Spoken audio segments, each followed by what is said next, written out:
자, 그래서 아리스토텔레스 지금 17번째입니까? 예, 17번째 지금 수사학 강의를 하고 있는데, 아리스토텔레스는 수사학이라고 하는 것이 변증학하고 비슷하다. 그러니까 변론하는 거하고 비슷하지만 성품에 관해서, 그러니까 화자의 성품, 내가 말한 사람의 성품, 덕성이 드러나기 때문에 이건 윤리학과 관련돼 있고, 왜 니코마스 윤리학에서 덕스러운 인간을 만들어야 된다는 얘기를 많이 하고 있지 않습니까? 그 다음에 현재 사항에 대해서 굉장히 자세히 알아야하기 때문에 정치적인 것과도 연결되어 있다고 보는 거예요. 그래서 정치학과 윤리학 그 수사학을 나는 같이 강의하는 겁니다. 재밌는 게 뭐냐면 계속해서 뭘 얘기하냐면 어떤 식으로 예증을 들고 어떤 식으로 3단 논법을 할까라는 얘기를 굉장히 중요시해요. 이 책의 거의 대부분의 그 논의가 그래요. 그러니까 이 챕터를 보면 제 1권에서 얘기하는 그 챕터를 보면 어떤 식으로 예증을 할까? 특히 1권에서 보면 어떤 식으로 뭐 얘기를 그 연결시키느냐? 그다음 3권도 마찬가지예요. 무슨 뭐 논제, 문체, 그다음에 뭐 간결한 문장, 증명과 반박. 1권, 3권이 거의 그 3단 논법 관련된 문장과 관련된 얘기를 하고 있어요. 근데 2권에 딱 가면 2권의 제목만 봅시다. 첫 번째 2권의 제목의 첫 번째 1장의 제목이 뭐냐면 감정과 성격이에요. 누구의 감정과 성격인데 청중이 어떤 감정을 갖고 있느냐. 그 다음에 그것을 대하는 나의 말하는 사람은 어떤 태도를 가져야 되냐. 이걸 얘기하는 겁니다. 그래서 2장 분노, 3장 평정심, 4장 우위와 적이, 두려움, 6장 수치심, 이런 그 감정에 대한 얘기를 굉장히 길게 하고 있어요. 그러니까 이건 뭐예요? 말하는, 한마디로 얘기하면 이런 거죠. 말하는 사람이 갖고 있는 어떤, 그러니까 이런 거예요. 논리적인 면, 굉장히 로고스적인 면이에요. 이 수사학을 세 가지 요소로 얘기하면 굉장히 논리적으로 설득력 있게 얘기하려면 굉장히 논리적인 어떤 예증과 실제 예를 알아야 된다는 거예요. 그 다음에 문장도 굉장히 깨끗해야 되고 반박 뭐 이런 것도 좀 잘 해야 된다. 그 다음 두 번째는 뭐예요? 내 얘기를 듣고 있는 사람, 저 사람이 지금 어떤 상태에 있냐는 겁니다. 예를 들어서 지금 이 정권에 대해서 분노를 갖고 있느냐, 이 정권, 이 현실 생활에 대해서 실망하고 있느냐, 아니면 이 한국 현실에 대해서 찬양하고 있느냐, 이런 걸 알고 거기에 맞춰서 얘기를 해야지, 이 사람이 지금 현실에 대해서 좌절하고 있고 분노하고 있는데 굉장히 이 한국 현실의 정치에 대해서 칭찬하고 잘하고 있다고 얘기를 한다, 연설을. 그럼 그거는 도저히 그 설득력을 얻을 수 없다는 겁니다. 그런 의미에서 보면 굉장히 감성적인, 그걸 파토스라고 하는데 감성적인 요인이 있다는 거예요. 그 다음 마지막에 세 번째가 뭔지 아십니까? 마지막에 세 번째가 뭐냐면 말하는 사람의 성격을 얘기합니다. 말하는 사람. 그건 뭐냐면 덕스러움이라고 얘기하는 거예요. 덕스러움. 말하는 사람 자체가 덕스럽지 않으면 아무리 객관적인 얘기를 하고 사실에 근거한 얘기를 하고 그 다음에 내 감정을 잘 파악하고 있지만 이 말하는 사람의 어떤 열정, 말하는 사람의 덕스러움이 묻어나지 않으면 그 연설은 상대에게 설득력을 줄 수 없다, 이런 얘기입니다. 그래서 여기 지금 보면 그냥 순서대로 가겠습니다.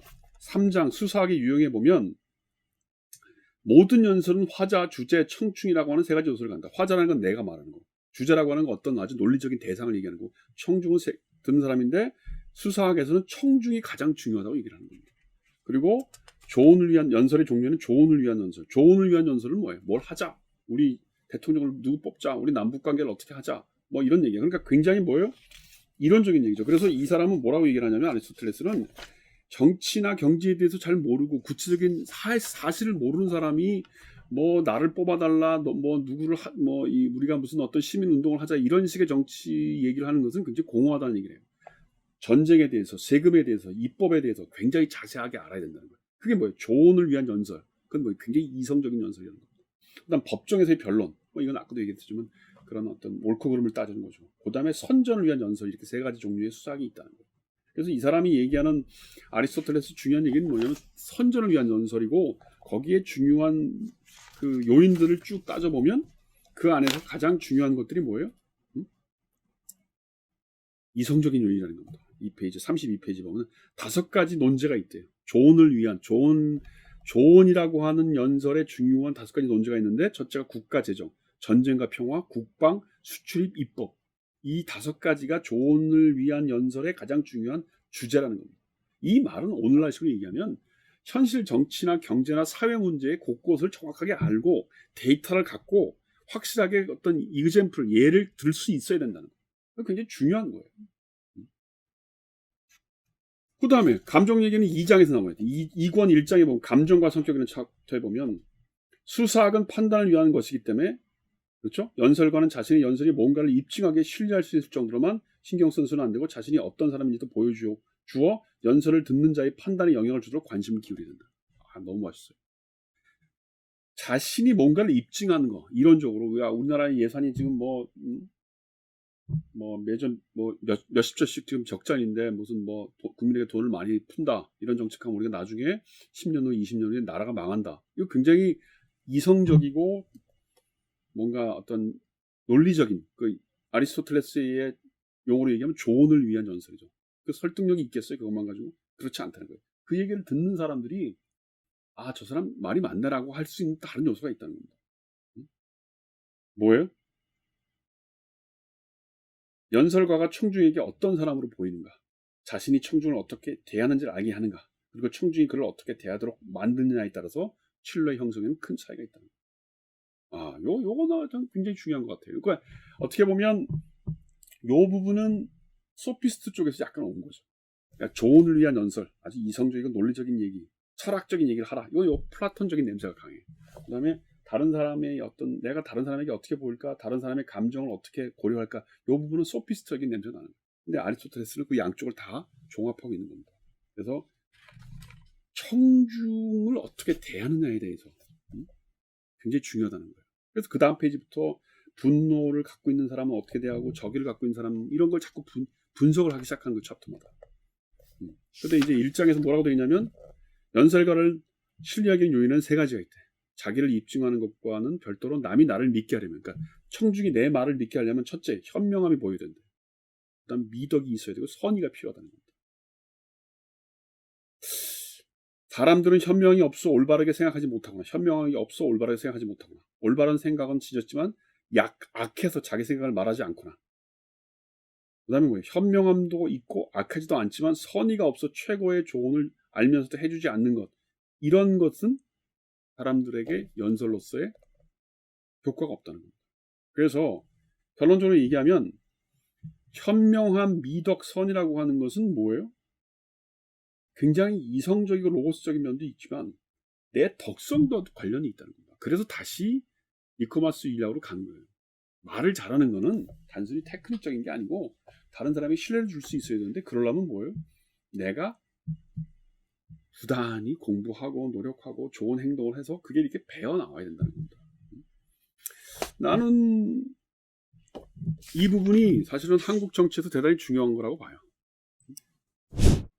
사실 이런 아리스토텔레스 수사학은 동양의 유교하고도 난 일맥상통한다고 봅니다. 아직 우리나라에서 많은 연구가 이런 거 이루어져 있지 않지만 예를 들면 논어에 나오는 공자의 수사학, 설득의 수사학 이런 연구 논문 같은 걸 보면 공자가 자기 제자하고 얘기할 때 어떤 말투, 어떤 말하는 습성을 보면 그게 몇 가지로 구분이 된다는 거예요. 그 중에 하나가 이제 공자가 뭐라 얘기하면 예증을 많이 들었다는 거죠. 과거에 어떤 왕은 이렇게 했고 어떤 왕은 이렇게 해서 성공했다는 식의 예증 논리. 굉장히 아리스토텔레스 보면 논리적인 로고스적인 방식과 관련돼 있고, 그다음에 이제 비교 이렇게 대조적인 비교를 많이 했다는 거죠. 그래서 뭔가 이렇게 대꾸어법으로 누구는 뭐 했는데 어떻게 되면 어떻게 된다. 근데 너는 이렇게 착하면 어떻게 된다 하는 식의 논리. 이런 거는 사실은 듣는 사람의 감정을 굉장히 고려하고 얘기를 했다는 거죠. 그래서 제가 결론적으로 이제 이렇게 길게 수상 얘기를 하진 않겠습니다만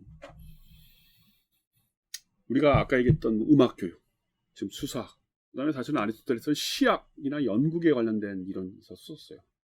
그 시라는 것도 뭐예요? 어떻게 보면 자기 감정 표현이거든요. 남을 표현하는 거예요. 연극이라는 것도 아리스토텔레스는 뭐냐면 인간의 어떤 억압된 감정을 승화시킨 소위 카타르시스라고 하는 건데 그걸 통해서 사람들이 이렇게 훌륭한 인격을 가질 수 있다고 보는 거예요. 그래서 이런 시, 연극, 음악, 그다음 이런 말하기 기법 이런 것들이 좋은 덕성을 갖고 좋은 시민에게 갖고 만드는 하나의 중요한 기제고 그것이 정치학이 품어야 될 하나의 과목인데 오늘날은 그런 공부를 안 시키니까 나는 사실은 멀쩡하게 있다가 갑자기 무슨 정치하겠다고 나오는 사람들 무슨 이렇게 얘기하는 걸 들으면 참 어이가 없는 사람 많아. 저 정도의 화술 가지고 정치를 하겠다고 그러나. 그래서 제가 늘 하는 얘기가 정치는 말로 하는 거다. 그러니까 말하고 글 쓰는 걸 못하는 사람은 정치할 생각하지 마라. 공부를 좀 더 하고 하라 뭐 그런 얘기를 하는데 여러분들도 정치학 강의를 들으면서 단순히 이걸 무슨 머릿속에 외우거나 아리스토텔레스는 이런 걸 많이 이런 얘기를 했어. 그거 외우고 있으면 뭐예요?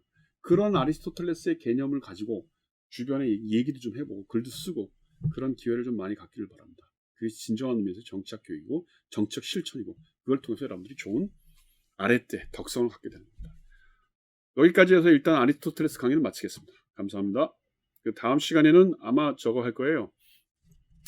그 성경을 어떻게 해석하는지 보고를 하는 걸로 하겠습니다. 고맙습니다.